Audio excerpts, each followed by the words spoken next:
Surprise surprise, যখনই হঠাৎ করে একদিন পার্কে যাই তখনই এরকম একটা ঘটনা ঘটে যায়।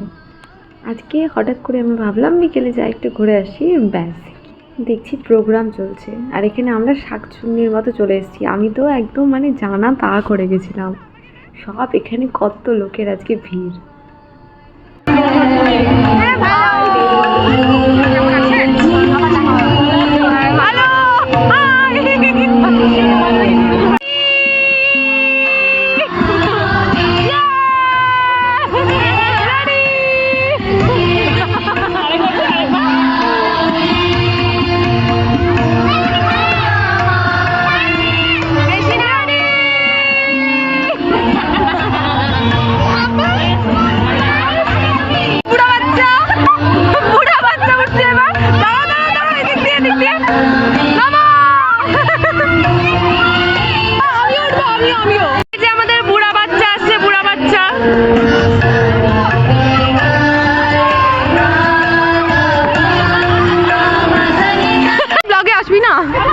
তুই কি আসবি না?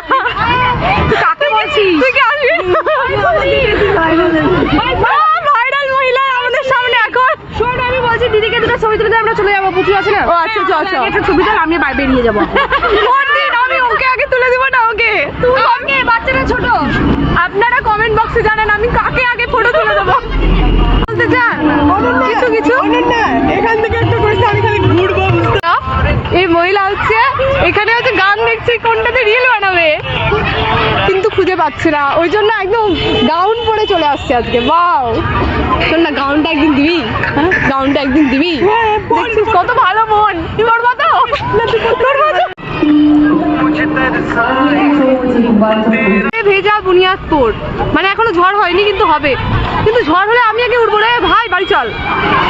তো এখানে অনেকক্ষণ আড্ডা মেরে টেরে আমরা 3জন মিলে চলে এসেছিলাম খেতে। তো আজকে একজনের ভেজ ছিল, ও ননভেজ খাবে না, তো আমরা সবাই মিলে ভেজই খেয়েছিলাম। এখানে পাটিসাপটা করছিল আর সাথে ছিল ভেজিটেবল চপ। তো ফটাফট আমরা খেয়ে নিলাম। আমরা এখন খাবো পাটিসাপটা।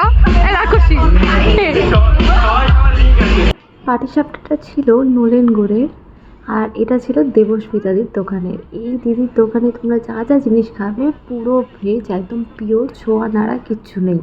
আর এটা ছিল আমাদের ভেজিটেবল চপ, যেটা দারুণ টেস্টি ছিল, খেয়ে একদম মন ভরে গিয়েছিল। তারপরে একটু স্প্রাইট খেয়েছিলাম। খেতে এখানে বসে বেশ আরও কিছুক্ষণ একটু আড্ডা মেরে নিলাম। আর পাশে এত সুন্দর সুন্দর গান হচ্ছিল, এখানে একটা একাডেমি থেকে প্রোগ্রাম হচ্ছিল, তো সেখানে গানগুলো শুনছিলাম আর গল্পও করছিলাম। সব হয়ে গেছিলো একবারে, আড্ডা আর গান শোনা।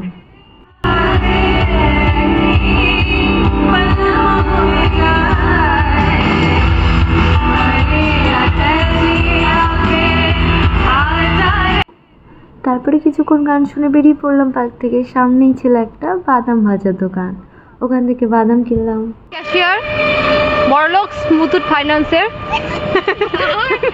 পেমেন্ট করছে, আমাদের খাওয়াচ্ছে, কিন্তু আইসক্রিম খাওয়াচ্ছে। ভালো কিছু খাওয়াতি ভাই, এটাই অনেক টেস্টি। না হবে না, আমরা ভালো কিছু খাবো। তারপরে এখান থেকে আইসক্রিম কিনে খেতে খেতে বাড়ি চলে এলাম। দেখা হবে আবার নেক্সট ভিডিওতে, ততক্ষণের জন্য টাটা।